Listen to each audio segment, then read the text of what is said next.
Hello internet, and this video is about creating water ripples in Cinema4D. I'm using Cinema4D 2024, and this process might very much work in the previous versions similarly.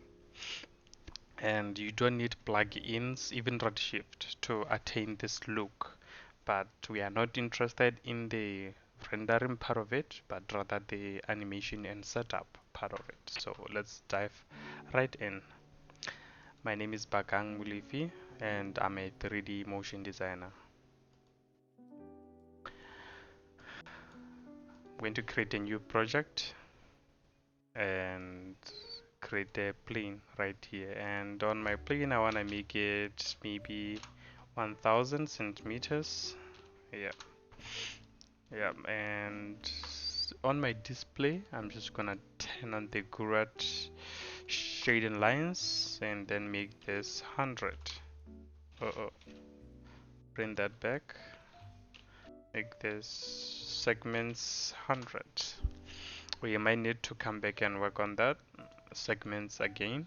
So the reason why I want to work procedurally is so that we do not have any edited objects. We are not going to make anything editable. We are not going to flatten anything, and because you might want to come back later and change these parameters, which are segments or other forms of elements in your setup. So I'm going to create a sphere right here. Sphere, make it 45. And then on my sphere, I'm going to simulation text add rigid body. Sorry, before I add the rigid body, maybe I wanna bring this sphere up to 300 on my y-axis or the height. 300, and if you press play, yeah, this is what happens. It just falls through, which means it's working. Well, on my plane, I wanna shift select it and then add collision. That's our magic right there. See what happens when you add collision. Nothing happens as well because we need to connect stuff. So for example, in my collision here, I want to go to colliders and make outside and then drop that sphere in it. So yep, amazing. So let's play that again, and you see the difference now.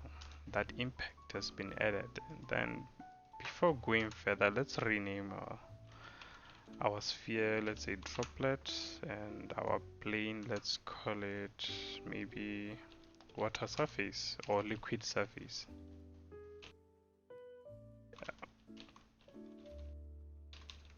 Yep. And then we're going to select our water surface again, shift click and add jiggle.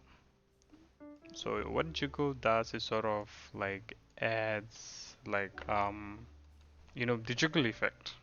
It's self-explanatory. So that's what it does, and be mindful of the hierarchy here because it's very important. Collision happens first, followed by jiggle.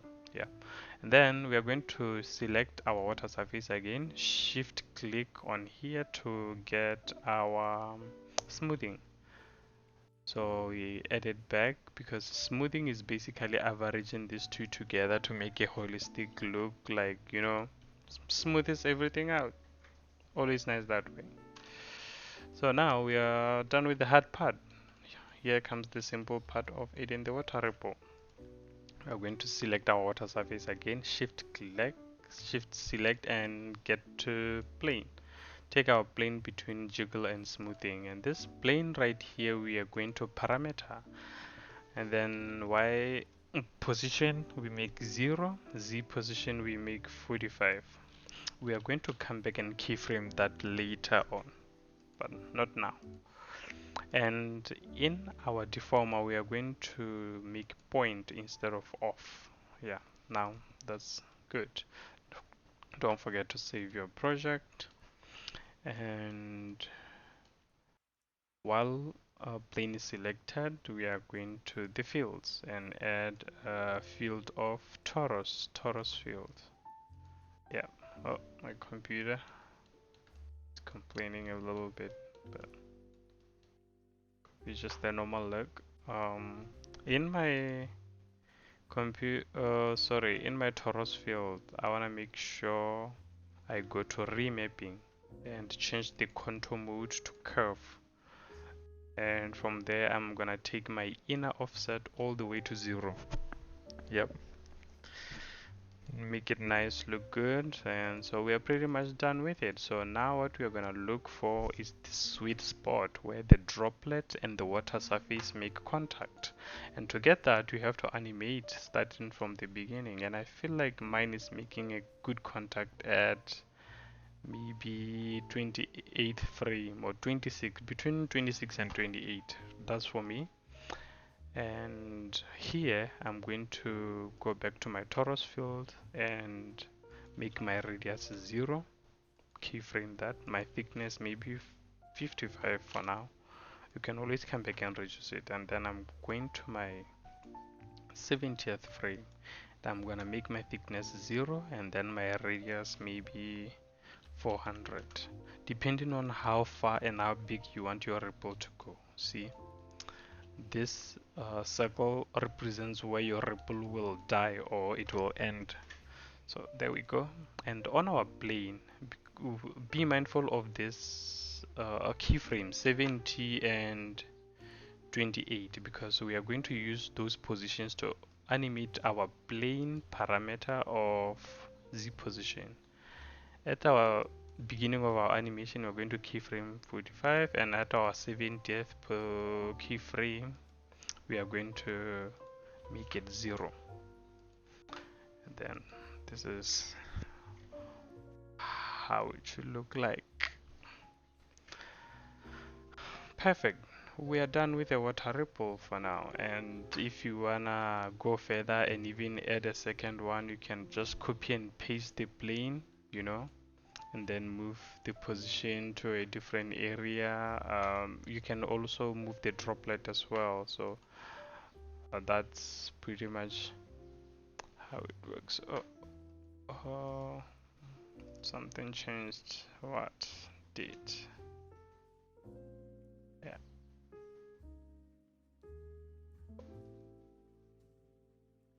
Okay. Oh yeah, there we go. Yeah, we didn't move our plane as we thought we did. So um, see, now we have water ripples happening in tandem because they are controlled by this plane object. You can always offset the keyframes for one of these ripples. For example, you will take keyframes for both of these and offset them so that it doesn't happen at the same time. But that's something you can add earlier on in your experimentations. Lastly, I want to add something that makes it really nice. Shift select water surface and go to displacer. You add a displacer. We're gonna turn all of this off for now because of computing power. I'm going to shading, add noise.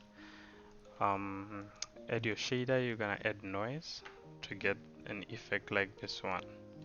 And then we're gonna, sort of change our contrast to -60 and then our brightness to -60, just so like we make our surface a little bit of random and not uniform or robotic. And then to get a best view of this, you can increase your segments to 500 segments of your plane, yeah, or water surface. So now you see the difference. It's sort of like adds that nice smooth texture of, like, a natural water surface or something. And then you turn back this on, add some textures and render. Voila, so this is pretty much what you should have. Thank you for tuning in, and I'll catch you on the next video. Thank you and cheers.